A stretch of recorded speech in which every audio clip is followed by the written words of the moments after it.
Baik, Assalamualaikum warahmatullahi wabarakatuh. Perkenalkan, nama saya Britin Kristi, NIM D1A1210609, jurusan kelas Agribisnis C.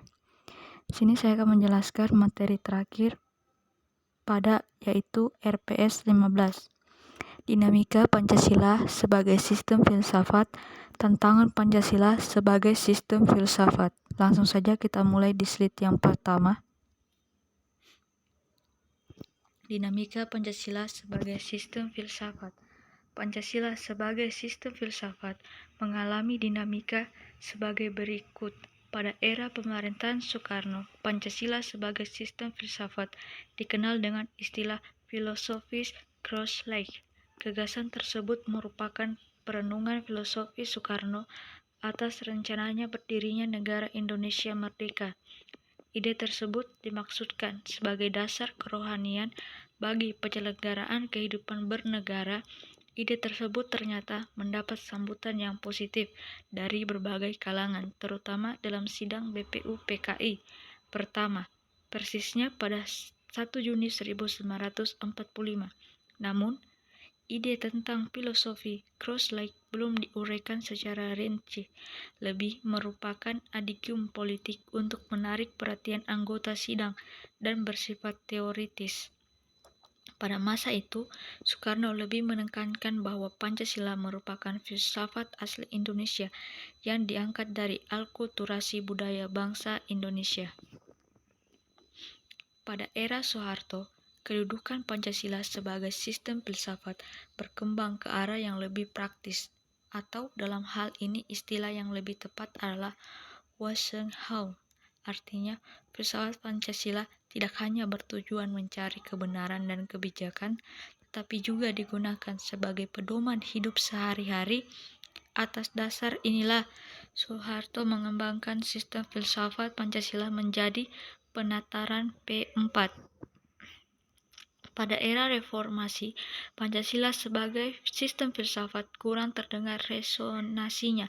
Namun, Pancasila sebagai sistem filsafat bergema dalam wacana akademik, termasuk kritik dan renungan yang dilontarkan oleh Habibie dalam pidato 1 Juni 2011.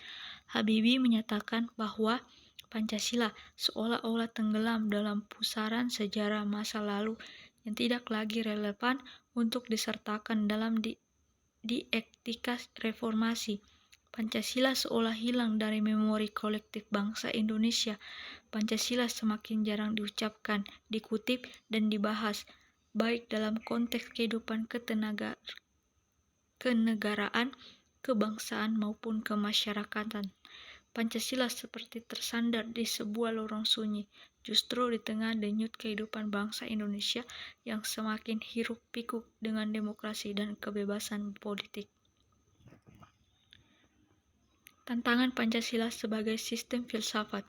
Tantangan Pancasila sebagai sistem filsafat. Beberapa bentuk tantangan terhadap Pancasila sebagai sistem filsafat muncul dalam bentuk-bentuk sebagai berikut. Yang pertama, kapitalisme, yaitu aliran yang meyakini bahwa kebebasan individu pemilik modal untuk mengembangkan usahanya dalam rangka meraih keuntungan sebesar-besarnya merupakan upaya untuk menyejahterakan masyarakat.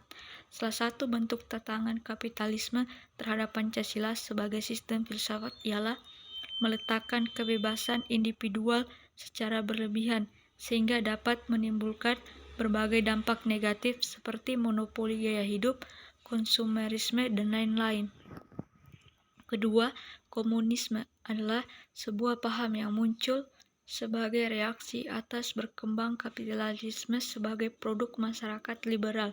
Komunisme merupakan aliran yang meyakini bahwa kepemilikan modal dikuasai oleh negara untuk memakmurkan rakyat secara merata. Salah satu bentuk tantangan komunisme terhadap Pancasila sebagai sistem filsafat ialah dominasi negara yang berlebih sehingga dapat menghilangkan peran rakyat dalam kehidupan bernegara.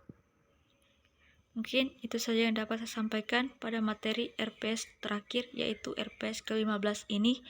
Lebih dan kurangnya mohon dimaafkan dan saya ucapkan terima kasih.